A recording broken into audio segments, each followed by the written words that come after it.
अपनी स्थान जो है घरों से निकलकर कामों तक लेकर आई वो अपना स्थान, उनको वापस उन्हीं तरह के कार्यों में, नर्सिंग जैसे कार्यों में, टीचिंग जैसे कार्यों में वापस धकेलने की ये एक नाकामयाब कोशिश है। इसलिए मुझे आपत्ति है, इसलिए मुझे औरत होने पर स्पेसिफिकली 80-20 के अगेंस्ट में खड़ी हूं। इसके साथ ही 80-20 और क्या करती है, उन तमाम नौजवानों के रोजगार का हक जो है वो खोस कर ले जाती है, जिन्होंने 4 साल बीएससी के अंदर दिन रात मेहनत कर कर अपनी जो डिग्री ली है और आज वो रोजगार के लिए भटकते हुए हैं। इसलिए मुझे 80-20 पर आपत्ति है। इसके साथ ही 80-20 पर इसलिए भी आपत्ति होनी चाहिए, जब हम यहां दिल्ली के मंच पर खड़े होकर ये बात करते हैं कि हमारा देश विश्व शक्ति बनने जा रहा है, तो ऐसी पॉलिसी इस देश के अंदर शोभा नहीं देती।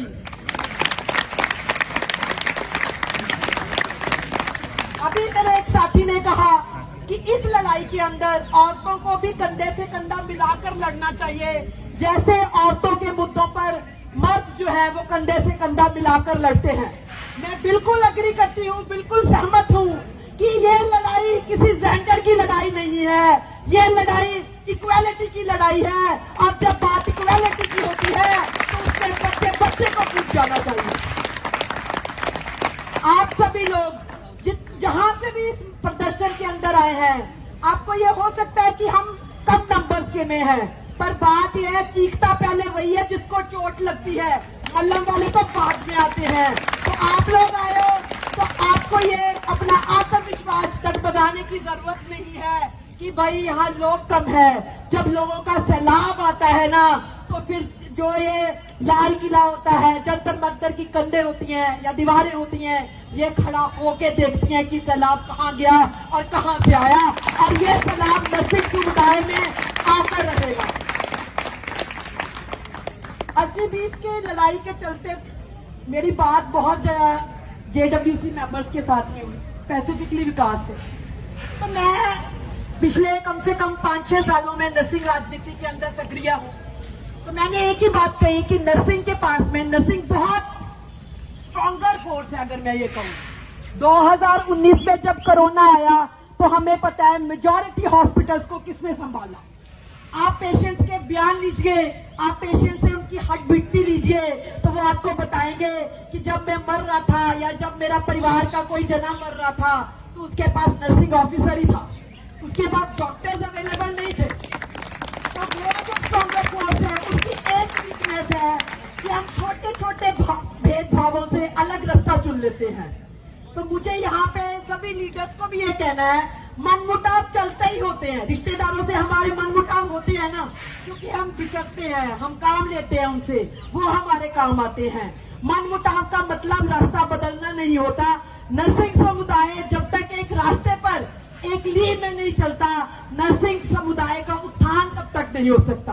तो मेरी ये पहली रिक्वेस्ट जो नर्सिंग समुदाय से ये है कि लीडरी सेकेंडरी हो जाती है जब यूनिटी की बात आए, और ये दिमाग में हर नर्सिंग ऑफिसर को, हर नर्सिंग स्टूडेंट को रखनी चाहिए कि यूनिटी मेरे लिए पहले है, लीडरशिप मैं बाद में भी कर लूंगी। प्रधानमंत्रियों में एक महिला प्रधानमंत्री है, वहां आपके दिमाग में 80-20 क्यों नहीं आता? और अगर आपके दिमाग में सिर्फ नर्सिंग कम्युनिटी में 80-20 आता है तो हमें आपत्ति है, और हम इस विरोध प्रदर्शन के जरिए आपको बताना चाहते हैं कि आप अपनी पॉलिसीज पे ध्यान दीजिए। अगर आप ध्यान नहीं देंगे तो जनता को उस पर ध्यान देना होगा, और जब जनता ध्यान देती है तो जमीन पर सैलाब आता है। और इसी के साथ में मैं अंत में जो भी साथी नर्सिंग यूनिटी एस्टैब्लिश करने यहाँ पर आए हैं, मैं उन सभी का धन्यवाद करती हूँ, और ये कहती हूँ कि चाहे ये स्ट्रगल पिछले 5 साल से चल रही है, इसमें हमें निराश होने की जरूरत नहीं है। बात यह है कि कौन कहता है आसमान में शेर नहीं हो सकता यारो, तबीयत से पत्थर को उछाल कर देखो। तो मैं कहती हूँ वो पत्थर अभी तक हमने उछाला नहीं है, जिस दिन हम वो उछाल देंगे, आप मेरी गारंटी ले लो, इस धरती के ऊपर 80-20 अपने आप सरकारें वापस लेगी। धन्यवाद साथियों। ये कह रहे हैं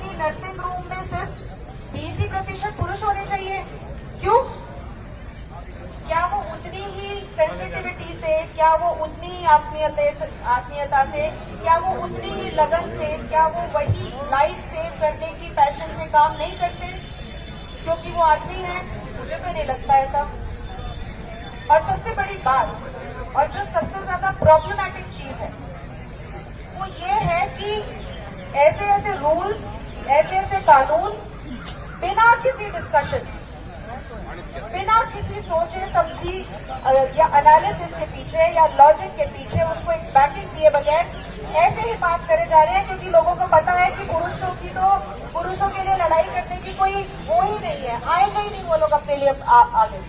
तो इसलिए मैं आप सब लोगों को धन्यवाद देती हूँ, साधुवाद देती हूँ कि आप लोग सब इतने बड़े नंबर में, ये आपकी लड़ाई नहीं है, ये आगे जो होने वाला है, आगे जो और ज्यादा डिस्क्रिमिनेशन होने वाला है उसके खिलाफ आज हमारी लड़ाई है। शायद इसका फायदा आपको from Indian Nurses Association of India, Delhi branch and also headquarters. थोड़ा सा मेरा हिंदी गड़बड़ है इसलिए तो I will be speaking in mix and मैं ज़्यादा टाइम नहीं लूँगी आप लोगों की। हमारे यहाँ प्रेजेंस होना ही एक वो है, एविडेंस है कि हम आपको सपोर्ट करते हैं, इस मूवमेंट को सपोर्ट करते हैं। पर हम लोगों को ये भी पता होना चाहिए कि ये कहाँ से शुरू हुआ, 80-20% है ना ये जो, तो ये गलत है, इसीलिए हम यहाँ पर आपको सपोर्ट करने आए हैं। लेकिन जो अभी सर्विस में है, जो मेन नर्सेज है, कितने लोग अभी सर्विस में है, ऑलरेडी वर्किंग है गवर्नमेंट में? We want justice! We want justice! We want justice! We want justice! रद्द करो, रद्द करो, 80-20 रद्द करो, रद्द करो, रद्द करो, 80-20 रद्द करो। जय जय नर्सेज, जय नर्सेज, जय नर्सेज, जय nurses. 80-20 remove, 80-20 remove, 80-20 save, save, save, save, हक मांगते, नहीं किसी से भीख मांगते, हम हमारा हक मांगते, नहीं किसी से भीख मांगते। एम्स प्रशासन मुर्दाबाद, एम्स प्रशासन मुर्दाबाद, एम्स प्रशासन मुर्दाबाद। नमस्कार, मेरा नाम भवानी है और हमारी सभी नर्सेज, स्टूडेंट्स, नर्सेज स्टाफ सभी की यही मांग है सरकार से कि ये काला कानून जो नर्सेज के ऊपर थोप दिया गया है इसको बंद किया जाए और सभी इक्वलिटी के साथ नर्सेज को एम्स के अंदर लिया जाए। ये एक बड़ा कानून बहुत ही गंदे तरीके से नर्सेज पे थोप दिया गया है। जो नर्सेज के जो ये मेल कैंडिडेट हैं इनको बिल्कुल ही मतलब आगे आने से रोक दिया जाता है।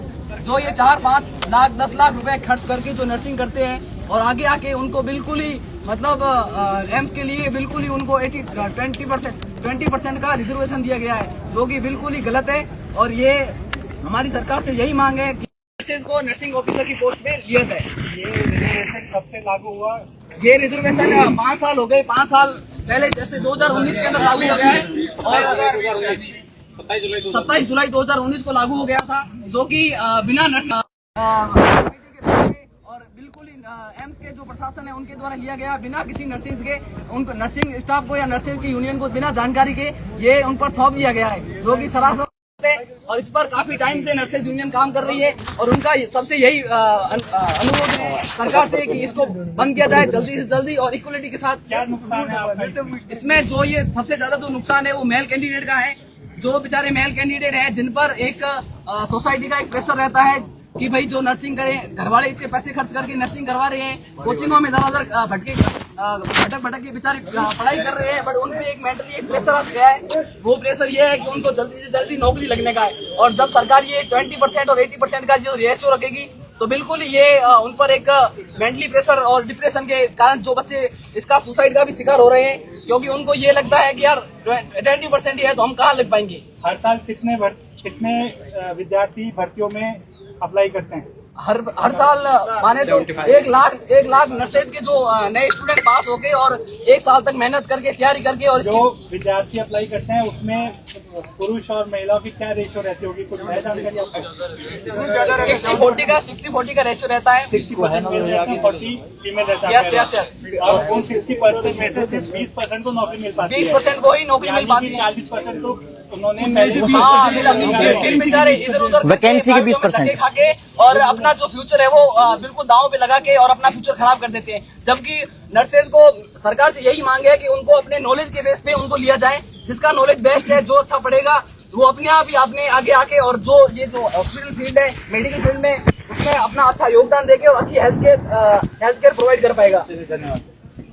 We want justice. We want justice. रद्द करो, रद्द करो। 80-20 रद्द करो। Save Mailers. Save Mailers. Save Mailers. Greetings from Trained Nurses Association of India Delhi branch and also headquarters. थोड़ा सा मेरा हिंदी गड़बड़ है, इसलिए तो I be speaking in mix and मैं ज़्यादा टाइम नहीं लूँगी आप लोगों की। हमारे यहाँ प्रेजेंस होना ही एक वो है एविडेंस है कि हम आपको सपोर्ट करते हैं, इस मूवमेंट को सपोर्ट करते हैं। और हम लोगों को ये भी पता होना चाहिए कि ये कहाँ से शुरू हुआ, 80-20% है ना ये जो, तो ये गलत है, इसीलिए हम यहाँ पर आपको सपोर्ट करने आए हैं। लेकिन जो अभी सर्विस में है, जो मेल नर्सेस है, कितने लोग अभी सर्विस में है, ऑलरेडी वर्किंग है गवर्नमेंट में, दिखाइए। सो काफी मात्रा में आप लोग गवर्नमेंट हॉस्पिटल में काम कर रहे हैं, उनके ऊपर अगर ये मुहिम को सफलता देना है, पैरेलली ये मुहिम तो चलते रहेगा, लेकिन जो ऑलरेडी हॉस्पिटल्स में काम कर रहे हैं साइलेंटली आप इम्पैक्ट कर सकते हैं। आप अपने काम से, action speaks louder than words, ठीक है? तो आप अपने काम से दिखाइए कि आप जैसे फीमेल नर्सेस को अब जो एडमिनिस्ट्रेशन ने बोला है कि फीमेल नर्सेस क्यों चाहिए हॉस्पिटल्स में, राइट, ज्यादा, तो ये आप साइलेंटली भी आप ये दिखा सकते हो, इम्पैक्ट ला सकते हो कि आप भी इक्वली एफिशिएंट है पेशेंट केयर देने के लिए। तो ये मेरी दिल से एक रिक्वेस्ट है all the male nurses who are working in the hospitals, that आप साइलेंटली अपने एक्शन से दिखाइए कि आप सेम लेवल पे है जैसे फीमेल नर्सेस है। In the nursing profession male भी इक्विवेलेंट टू फीमेल है करके ये दिखाइए, ये मेरी रिक्वेस्ट है सबसे। और बाकी जो ज्वाइंट कमीशन के जितने भी आपकी एफर्ट्स हैं, उसके लिए टाइम टू टाइम जब भी आपको सपोर्ट चाहिए, TNAI आपके साथ है। वैसे कितने मेंबर्स हैं, सबसे पहले तो बताओ कितने मेंबर्स है TNAI की?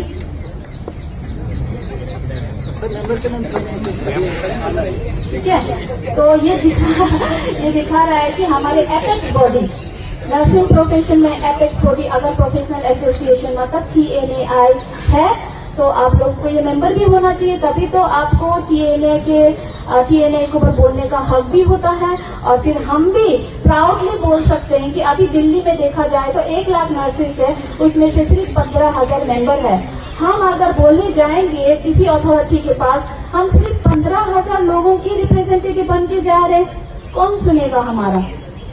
ठीक है, 35 लाख नर्सेस अगर इंडिया में है, तो हमारा मेंबर जितना होगा उतना हम लोग काम अच्छे से कर पाएंगे, हम लोग बेटर रिप्रेजेंटेशन दे पाएंगे। With this all the very best, हम लोग आपके साथ हैं। Thank you.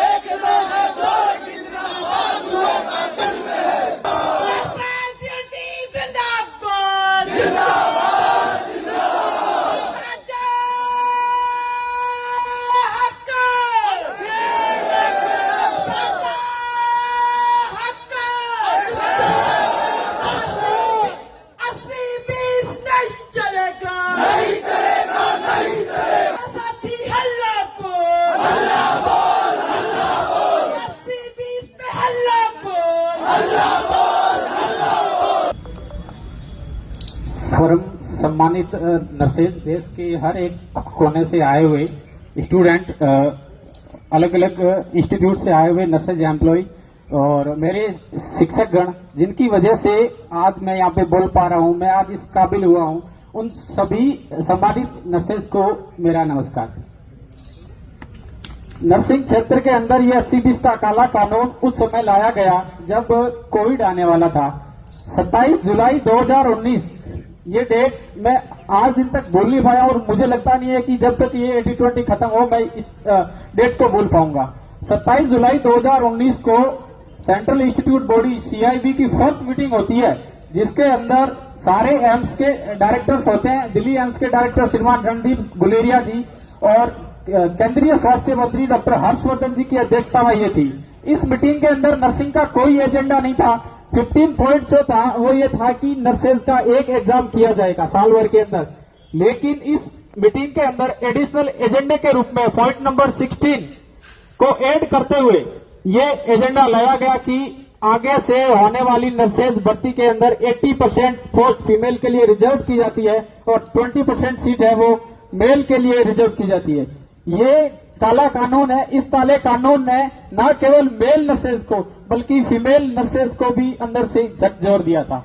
2019 के बाद से आज दिन तक हमने बहुत सारे कैंपेनिंग किए थे। हमने अलग अलग माध्यम से हमारी बात सरकार तक पहुंचाने की कोशिश करी थी, जिसके अंदर हमने ट्विटर के माध्यम से, सोशल मीडिया के माध्यम से, आरटीआई लगा करके जानकारियों के माध्यम से, सिग्नेचर के माध्यम से, पोस्ट कार्ड कैंपेन के माध्यम से हजारों लाखों की संख्या में देश के कोने कोने से हमने पोस्ट कार्ड और हमारे जो सिग्नेचर कैंपेन थे वो हमने मिनिस्ट्री के अंदर भेजे थे। हमने सबसे पहले हमारी कलम का उपयोग किया। नर्सिंग क्षेत्र एक सादगी के लिए जाना जाता है।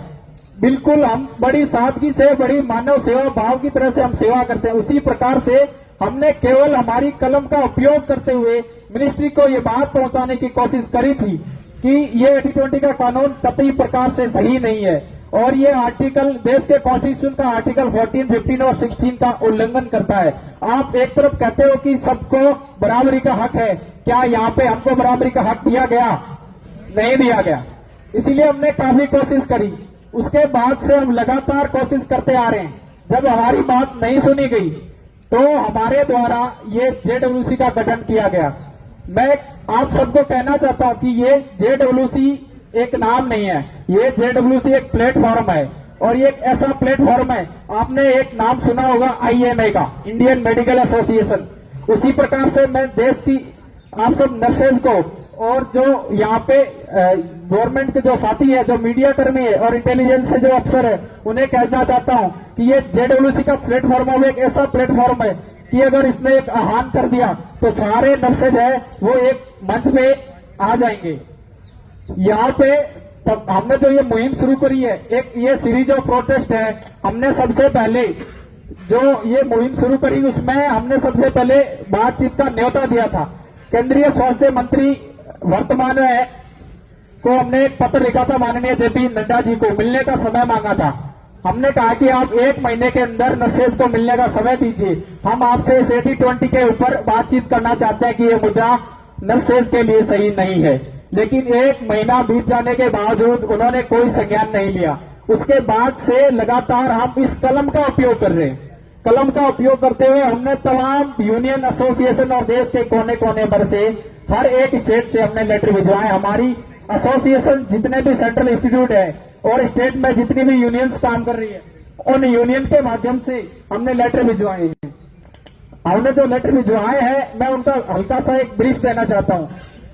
TNI nurses association Delhi branch, TNI nurses association Maharashtra branch, TNI nurses association Chhattisgarh branch, AIIMS nurses union New Delhi, nursing professional development association AIIMS Rishikesh, Rajasthan nursing association, Rajasthan nurses union, central government nurses federation new Delhi, AIIMS Patna nurses union, Mangalagiri AIIMS nurses union association, Indian professional nurses association new Delhi, all India ESIC nursing officer federation new Delhi, nursing officer association AIIMS Raipur, nursing staff association PGI Lucknow, PGI nurses welfare association PGI Chandigarh, nursing officer association AMU Aligarh, NIMHANS nurses welfare association Bangalore, all India AIIMS employ union New Delhi, Maharashtra state nurses association Maharashtra, Delhi nurses federation, AIIMS nurses association AIIMS Bhubaneswar, all India association of community health officer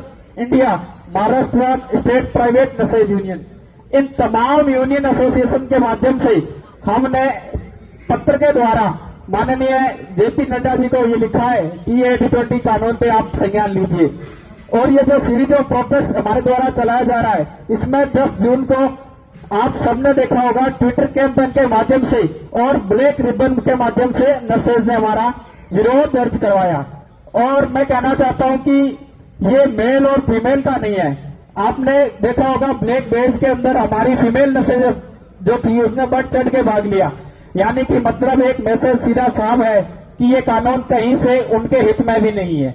कहीं ना कहीं जो central institute में nurses present में जो काम कर रही है उनको भी इस 80-20 कानून की वजह से दिक्कत आ रही है। उनको भी ये दिक्कत है कि अगर ज्यादा फीमेल नर्सिंग होगी तो उनको भी सीसीएल चाइल्ड केयर लीव जो उनको मिलती है वो उनको नहीं मिलती। काफी सारी दिक्कत उनको भी आ रही है। इसीलिए उन्होंने भी हमारे साथ कंधे से कंधा मिला करके विरोध किया है। ये कानून नर्सिंग समुदाय के अंदर ये हमारे संविधान स्वाभिमान के ऊपर चोट है। मैं माननीय स्वास्थ्य मंत्री जी को मीडिया के माध्यम से तमाम जो अधिकारी है उनके माध्यम से मैसेज देना चाहता हूं कि आपने ये कानून लगा करके और नर्सेज के स्वाभिमान पे चोट की है और इस स्वाभिमान के खातिर हम हमारी अंतिम सांस तक लड़ाई लड़ेंगे। आज जो ये जेडब्ल्यूसी का प्लेटफॉर्म देख रहे हो, आज ये जो नर्सेज है, अभी धीरे धीरे आप देख रहे हो कि इस स्टेज के ऊपर पूरी ये भीड़ हो गई है और आप भी रहे हैं। बहुत सारे नर्सेज हजारों की संख्या में आज यहाँ पे आएंगे।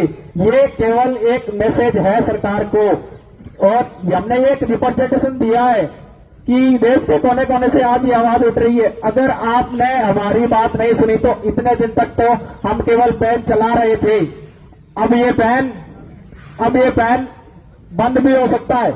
अगर आपने संज्ञान नहीं लिया तो नर्सेज मजबूर हो जाएगी और मजबूर होकर के उसे अगला कदम ऐसा उठाना पड़ेगा कि हम नहीं चाहते कि आम जो जनता है, जो नर्सेज सेवा करती है, मरीजों को किसी प्रकार की दिक्कत हो। अगर ये 80-20 का कानून सही है तो आप अदर जो फील्ड है, जो नॉन मेडिकल फील्ड है, उनमें क्यों नहीं अप्लाई कर देती? आप जो अदर फील्ड है जैसे डॉक्टर्स है उनमें क्यों नहीं अप्लाई कर देती? आपने सिर्फ एक चीज कह दी, कंफर्ट ऑफ केयर। आप कंफर्ट के नाम से क्या मैसेज देना चाहते हैं? क्या मेल नर्सेज उतनी सेवा नहीं कर पाता? आपने देखा होगा कैजुअलिटी के अंदर अगर कोई दिक्कत होती है तो वहां पे हमारे मेल नर्सेज सामने रहते हैं। गायनिक वार्ड्स के अंदर है जो वहां पे हमारी फीमेल नर्सेज सामने रहती है। तो ये चीजें हमारी बांटने की है और ये जो कानून है ये नर्सेज को कतई स्वीकार नहीं है। आज जो आप लोग यहाँ पे आए हैं, आप सभी का मैं हृदय से आभारी हूं और ये आवाज हमने 2019 से शुरू की थी, राह 2025 से। पहले हमने अलग अलग प्लेटफॉर्म के माध्यम से करी थी, लेकिन आज एक प्लेटफॉर्म है और मैं आप सभी के माध्यम से जो यहाँ पे अधिकारी हैं हमको कहना चाहता हूं कि ये आवाज अब दबने वाली नहीं है, ये आवाज अब रुकने वाली नहीं है। ये आवाज जब तक गूंजेगी तब तक ये 80-20 का काला कानून इस नर्सिंग क्षेत्र से हट नहीं जाता। हमें केवल समानता का अधिकार चाहिए। हमारा ये आंदोलन किसी के खिलाफ नहीं है, ना हम किसी जेंडर के खिलाफ है, ना हम किसी महिला के खिलाफ है, ना हम किसी पॉलिटिकल पार्टी के खिलाफ है, ना हम किसी पार्टिकुलर नेता के खिलाफ है, ना किसी पार्टी के खिलाफ है। हम यहाँ पे हमारा केवल हक मांग रहे हैं और आपको कह देना चाहते हैं कि जब तक हमें हमारा हक नहीं मिलेगा हमारी आवाज आपके कानों तक गूंजती रहेगी। नमस्ते नर्सेज, जय नर्सेज, सभी को बहुत बहुत पहले तो आपके आने के लिए बहुत बहुत बधाई कि जो भी संख्या हमारे सामने है हमारे लिए सब कुछ है। आपने जो शुरुआत करी है उसी के लिए जो चंद लाइनें हैं वो मैं बोलना चाहूंगा। उसूलों पे आंच आए तो टकराना जरूरी है, अगर जिंदा हो तो जिंदा नजर आना जरूरी है। आप सब यहाँ पे मौजूद हैं तो ये एक महज शुरुआत है और सरकार को बताने के लिए, समझाने के लिए ये नंबर एक बार के लिए काफी है। आगे आने वाला भविष्य जब भी होगा, जैसा भी होगा, हम सिर्फ एक ही मुद्दे पे बात करेंगे, 80-20 हटना चाहिए, बिना किसी राजनीति के, बिना किसी पॉलिटिक्स के। हमारी लड़ाई किसी धर्म जाति विशेष से नहीं है, हमारी लड़ाई हमारे हक की लड़ाई है और इसे हम लड़कर रहेंगे। जैसा कि मैं कोचिंग संस्थान से जुड़ा हुआ हूं, आज हमारे काफी कोचिंग संस्थान से मेंबर भी आए हुए हैं, अलग अलग कोचिंग संस्थान से हैं। जिस तरह से कोचिंग संस्थान का सहयोग आप सभी को मिला है और हम सभी के द्वारा हम सब से जो साथ मिला है, मैं मानता हूं कि आने वाले भविष्य में ऐसे ही आप सबके साथ हम जुड़े रहेंगे, आपके साथ कंधे से कंधा मिलाकर खड़े रहेंगे। बस अगली बार ऐसा आंदोलन हो, ऐसा क्रांतिकारी आंदोलन हो जिसमें हिंदुस्तान के अंदर all India institute of medical science के जितने भी नर्सेज स्टाफ हैं, जैसे डॉक्टर के अंदर कोई डॉक्टर्स के अंदर कोई हड़ताल होती है, स्ट्राइक होती है, पूरा हिंदुस्तान रुक जाता है। वैसे के वैसे हिंदुस्तान का दिल कहे जाने वाली ये नर्सेज एक दिन ऐसा आएगा, ऐसा आंदोलन, ऐसी क्रांतिकारी लाएगा कि all India institute of medical science की सारी नर्सेज उस दिन काम बंद करके जंतर मंतर से होते हुए, पूरे जनपद से होते हुए, पूरे सरकार को हिला देने वाला काम हम सब मिल करके करेंगे। क्या ऐसा संभव हो सकता है? जय नर्सेज, क्या ये मिलकर हम ये काम कर सकते हैं? अगली बार जितने भाई बंधु यहाँ बैठे हुए हैं, मैं जानता हूं कि अगली बार इतनी ही बहनें हमारे साथ होगी, जुड़ी होगी। जैसा कि यहाँ से पीजीआई से मैम जो आए हैं, उन्होंने भी हमें अभी बताया, उनके जोश ने हमें आग्रह कर दिया है, बता दिया है कि अगली लड़ाई सरकार के साथ डायरेक्ट होगी, सीधी बातचीत होगी। अगली बार धरना प्रदर्शन नहीं होगा, सीधी बात होगी, क्रांतिकारी आंदोलन के साथ बात होगी। बस इसी तरह आप लोग कंधे से कंधा मिला के इनके साथ जुड़े रहें। जेडब्ल्यूसी की टीम को बहुत बहुत धन्यवाद, जिन्होंने एक जगह पे सबको लाने का काम किया है, जिनके साथ हम सब जुड़े हुए हैं, सबको जगाया है। तो ये एक मैसेज है, कुछ तुम जगा दो, कुछ हम जगा दें, और मिल करके अगली बार 80-20 खत्म होना चाहिए। Thank you to all.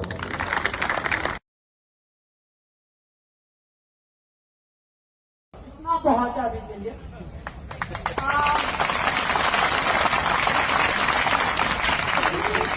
शुरू करने से पहले मैं कुछ सवाल पूछूंगी और मैं चाहती हूँ कि हर कोई उसका ईमानदारी से आंसर दे, क्योंकि हम ईमानदार कम्युनिटी के लोग हैं। बिल्कुल।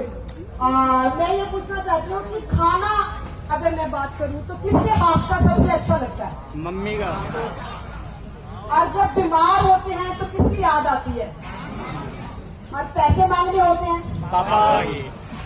तो बात ये है कि ये जो हो रहा है, ये मानसिकता देश की जनता में है, ये कोई नई मानसिकता नहीं। पर बात उस पे आपत्तिजनक है कि जब ये मानसिकता हमारे लीडर्स के अंदर आती है, जब ये मानसिकता सत्ताधारियों के बीच में आती है, तब देश के नागरिकों को इस पर एतराज होना लाजिम है, क्योंकि हम देश की उन्नति चाहते हैं, हम देश को एक प्रोग्रेसिव रास्ते पर लेकर जाना चाहते हैं। 2019 के अंदर जब एम्स के अंदर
के चक्कर में इस लेवल करते हुए महाराष्ट्र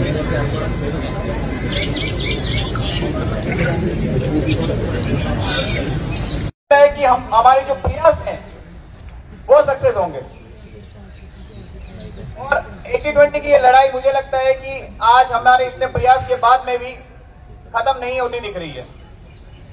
आज आप जो साथी आए हैं, मुझे लगता है कि आप जितना जुड़े रहेंगे जेडब्ल्यूसी के प्लेटफॉर्म के माध्यम से, तो मैं डेफिनेटली, मुझे भी पूरा विश्वास है, कई जो हमारे साथी हैं, मैं एम्स में दिल्ली में पोस्टेड हूं और कई साथी हैं हमारे जो कहते हैं कि सर अब तो इसमें कुछ होगा नहीं। मेरा कभी ऐसा जवाब नहीं हुआ उनको कि मैं सर कि राजमल ने कभी ऐसा आपको कहा हो कि इसमें कुछ नहीं हो सकता। हमेशा एक होप दी है मैंने उनको, और वास्तव में मुझे लगता है कि ये हट सकता है, क्योंकि ये बहुत ज्यादा भेदभावपूर्ण है। 80-20 बहुत ज्यादा है जो भी है, लेकिन पहले की चीजें अगर आप देखेंगे तो उसमें भी अगर आप नंबर्स का काउंट करेंगे तो फीमेल ज्यादा सेलेक्ट होती है। तो और इस हमारे प्रोफेशन में अगर आप देखेंगे तो फीमेल वेल रिप्रेजेंटेटेड ऑलरेडी है। तो आप इसमें 80-20 क्यों लाना चाहते हैं गवर्नमेंट से, हमारा ये सवाल है। कई सारे ऐसे इंस्टीट्यूशंस हैं के विरोध में धरना प्रदर्शन करने। ये हमारे लिए एक पाप है, लिंग भेद जो किया हुआ है 80-20 में।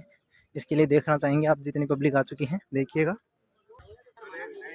लिंग भेद 80-20, लिंग 80-20, लिंग भेद 80-20, लिंग भेद 80-20। हम हमारा नहीं किसी से, हम हमारा नहीं किसी से।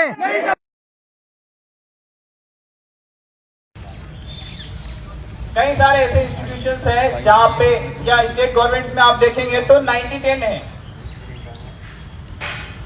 वो एमपी की मैं बात करूं, एमपी में आज भी हमारे जो कई साथी हैं वो काफी लंबे समय से लड़ रहे हैं और अलग अलग जगह पे और लड़ रहे हैं। मिलिट्री में आप देखेंगे तो, एमएनएस में आप देखेंगे तो 100% जो एडमिशन है या जो रिक्रूटमेंट जो होती है वो फीमेल नर्सेज की होती है। मतलब फीमेल जो होती है उन्हीं की रिक्रूटमेंट होती है और वही उन्हीं का एडमिशन होता है। एडमिशन के बारे में हमारे कई साथियों ने हमें सजेशन दिए कि जो एडमिशन, जो आप रिक्रूटमेंट की बात कर रहे हैं, नोटसेट की बात कर रहे हैं, तो आप साथ में हमारी जो हमारे एडमिशन है, एम्स के अंदर जो एडमिशन होते हैं वो भी 100% आज फीमेल्स के ही होते हैं। ऐसा क्यों है और क्यों इन चीजों के लिए आज आवाज नहीं उठ रही है? आज हम साइलेंट है इन चीजों पे, तो कहीं ना कहीं इसका नुकसान हमारे आने वाले फ्यूचर को उठाना पड़ेगा। और आज जो हम सब देख रहे हैं, मुझे लगता है अभी और हमारे साथी आएंगे यहाँ पे, और इस धरना प्रदर्शन में ये तभी सक्सेस होगा जब हम यहाँ से एक मैसेज लेके जाए कि जब तक ये मुद्दा सोल्व नहीं होता तब तक हम यूनाइट रहेंगे, और जहां हमें जरूरत होगी वहां हम खड़े रहेंगे, तभी हमें इसमें सफलता मिलेगी।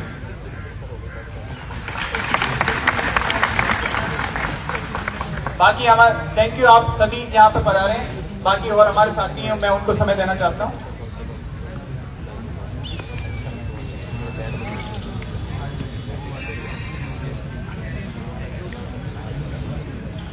धन्यवाद राजमल सर। जैसा कि सर ने कहा कि इतनी मुश्किलों का सामना करने के बावजूद हम आज यहाँ पे इकट्ठा हुए हैं जॉइंट वर्किंग कमेटी के माध्यम से, और इस प्लेटफॉर्म के माध्यम से यूनिटी की बात हुई। तो ये यूनिटी आज हम इस कम संख्या में दिख सकते हैं, लेकिन अगर हम जॉइंट वर्किंग कमेटी के माध्यम से हम सब लोग, सभी यूनियन एसोसिएशन, सभी नर्सिंग अधिकारी, सभी नर्सिंग छात्र एक होकर के यूनिटी के साथ में लड़ते रहेंगे तो निश्चित रूप से इस मुद्दे पर सफलता मिलेगी, इसमें कहीं कोई शक नहीं है। हमने 2019 जिस समय नियम लागू हुआ, सबसे पहले एम्स पटना में लागू हुआ, उससे लेकर के हमारे पास रिसोर्सेज की कमी थी। आज यहाँ पे जो अनएम्प्लॉयड नर्सेज आए हैं उनको लीड करने के लिए सारी यूनियन एसोसिएशन एक साथ खड़ी है। आज सारे नर्सिंग ऑफिसर साहब के साथ में खड़े हैं। मैं इन स्टूडेंट से कहना चाहता हूं, अगर आप इस मुद्दे पर सक्रिय रूप से लड़ेंगे तो निश्चित रूप से इसमें सक्सेस मिलेगी। हमारे पास रिसोर्सेज की कमी थी, लेकिन उसके बावजूद भी हमने एक ऐसा प्लेटफॉर्म बनाया जो कि आज 5 सालों के बाद में भी हम इस इश्यू पर लड़ रहे हैं, झगड़ रहे हैं। और मैं कहना चाहता हूं सरकार के नुमाइंदों से सिर्फ हम यहां से ऐलान कर रहे हैं कि 80-20 की लड़ाई कभी खत्म नहीं होगी, हम इसे हटा करके रहेंगे। अब ये सिर्फ लड़ाई इस बात की नहीं बची है कि आप 80-20 हटाएंगे या नहीं हटाएंगे, लड़ाई इस बात की बची हुई है कि आप कब हटाएंगे। तो यहां से, और आज हमारा जो मैसेज है ये सिर्फ इतना ही नहीं है कि हम इतनी कम संख्या में आए हैं, फिर हम हमारा ये रिप्रेजेंटेशन ये साबित करना था कि इस देश के कोने कोने से हमारे लोग इसके खिलाफ आवाज उठा रहे हैं। आज हम जो सक्रिय लोग हैं यहाँ पे आए हैं, हमारे पास में समय कम था, हम एक विरोध दर्ज कराना चाहते हैं। लेकिन अगर सरकार हमारी बात नहीं मानती है तो यह आंदोलन हम और तेज करेंगे और आक्रोश से हम आगे बढ़ेंगे। वो दिन दूर नहीं कि आज हम जंतर मंतर पर है, कल हम निर्माण भवन पर भी हो सकते हैं। आज हम इतनी संख्या में हैं, कल हम हजारों की संख्या में भी हो सकते हैं। यह इन सरकार को मैसेज देना चाहते हैं। खिलाफ नहीं, किसी नेता के खिलाफ नहीं, किसी जेंडर के खिलाफ नहीं, किसी कास्ट, किसी कम्युनिटी के खिलाफ नहीं। हम सिर्फ हमारा हक मांग रहे हैं कि 80% बहुत ज्यादा है, 80% बहुत ज्यादा है। हम सिर्फ ये कहते हैं कि जैसे बाकी कैडर में मेरिट बेसिस वैकेंसीज होती है, वैसे ही हमारे कैडर में मेरिट बेसिस वैकेंसीज होनी चाहिए। हमारी एकमात्र मांग है, अन्य कोई मांग नहीं है। और दूसरी चीज, हम इस मंच के माध्यम से एक आह्वान करते हैं, हमारे लिए पॉलिसीज बना दी जाती है, राजमल सर ने जैसा कहा, हमारे लिए कानून बना दिया जाता है, हमसे कोई नहीं पूछता। हमने पूरे देश भर में शांतिपूर्वक प्रोटेस्ट किया, ब्लैक बेल्ट बांधा, हजारों की संख्या में हमने ट्वीट किए, हमने सिग्नेचर कैंपेन किए, हमने हजारों की संख्या में, लाखों की संख्या में सिग्नेचर मिनिस्टर तक पहुंचाए, लेकिन सरकार ने फिर भी इस पर ध्यान नहीं दिया। आज हम धीरे धीरे जंतर मंतर पर आएंगे, लेकिन हम कह रहे हैं, हमारी यूनियन एसोसिएशन, आज तो हम यहाँ पे बैठे हुए 30 से ज्यादा यूनियन एसोसिएशन मिल करके हम यहाँ पे देश के सभी रेप्यूटेड इंस्टीट्यूट से मिल बैठ करके डिसाइड करेंगे कि अब हमें इस आंदोलन को किस ओर लेकर के जाना है। ये तो सिर्फ अंगड़ाई है, बाकी अभी लड़ाई है। ये तो सिर्फ अंगड़ाई है, बाकी अभी लड़ाई है। ये तो सिर्फ अंगड़ाई है। एक और नारा लगाएंगे, जेपी नड्डा जी न्याय करो, न्याय करो। हमारी नड्डा जी से लड़ाई नहीं है, हमारी किसी पार्टी से लड़ाई नहीं है। हम सिर्फ इतना कह रहे हैं, जेपी नड्डा जी न्याय करो, न्याय करो, न्याय करो। जेपी नड्डा जी न्याय करो, न्याय करो, न्याय करो। स्वास्थ्य मंत्री जी न्याय करो, न्याय करो, न्याय करो। धन्यवाद। मैं अगले स्पीकर के रूप में मंच पर बुलाना चाहूंगा हमारे बीच में बहुत दूर से एक ऐसा रिप्रेजेंटेशन जो हमेशा नर्सेज के हित के लिए खड़े रहते हैं। अभी उन्होंने एसोसिएशन बनाई, इंस्टीट्यूट में बहुत सारे लोग नर्सेज की आवाज को दबाने के लिए खड़े रहते हैं, लेकिन मैं नहीं बोल रही कि वो उम्दा टीचर्स नहीं है, बिल्कुल उम्दा टीचर्स हैं, लेकिन क्या पुरुष उम्दा टीचर्स नहीं है? जहाँ भी इमोशन और सेंसिटिविटी की बात आती है, वहाँ पे पुरुषों को इनसेंसिटिव बोलते हुए उनको बाहर निकाला जा रहा है। ये गलत है। जिस तरह से महिलाओं को किसी भी फील्ड से बाहर रखना गलत है, उसी तरह पुरुषों को सिर्फ इस वजह से कि वो पुरुष है बाहर रखना गलत है। और अगर इनको लगता है कि नर्सिंग में पुरुषों का कोई काम नहीं है, या सिर्फ बेड को इधर उधर करना काम है, या जो स्ट्रेंथ वाली जो चीजें हैं सिर्फ उसी में पुरुषों का काम है, तो फिर आप नर्सिंग कॉलेजेस बंद कर दीजिए, आप नर्सिंग स्कूल बंद कर दीजिए पुरुषों के लिए। आप बोलिए कि आपको हम एडमिशन नहीं देंगे क्योंकि आपकी नौकरी तो आगे लगेगी ही नहीं।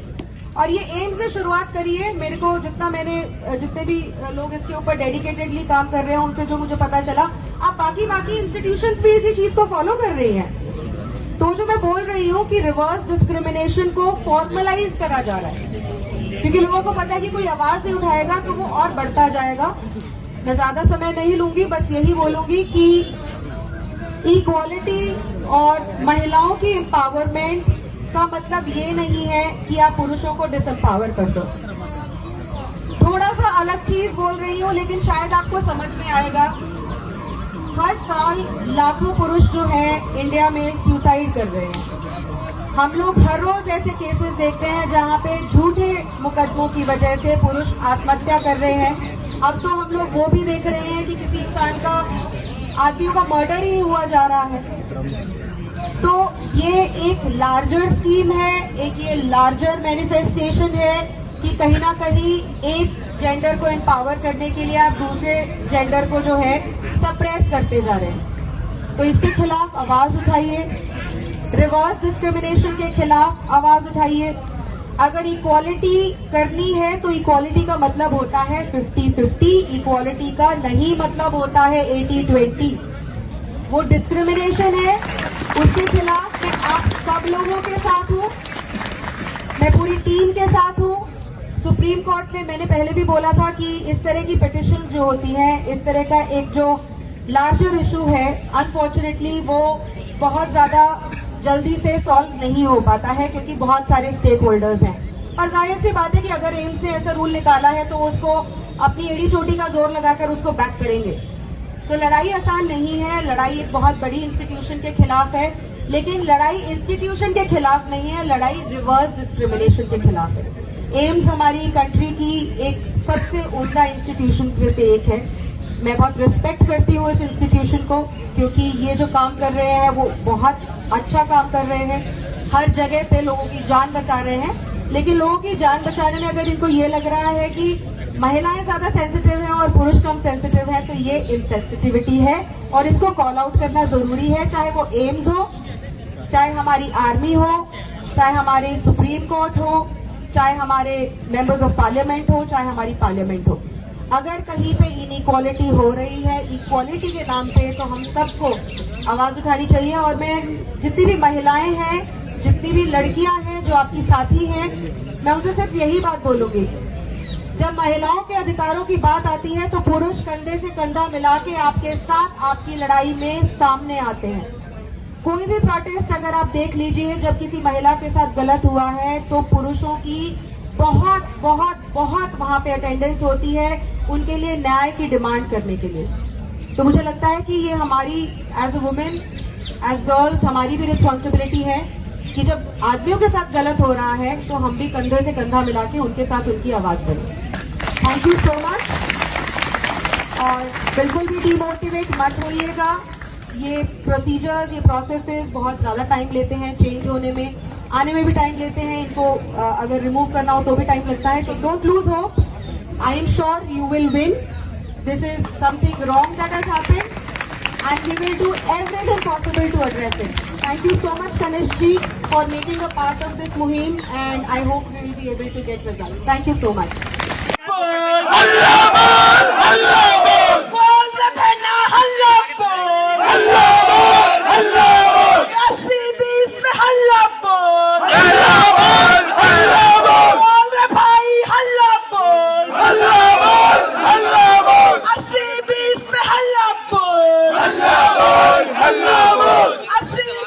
नहीं चलेगा।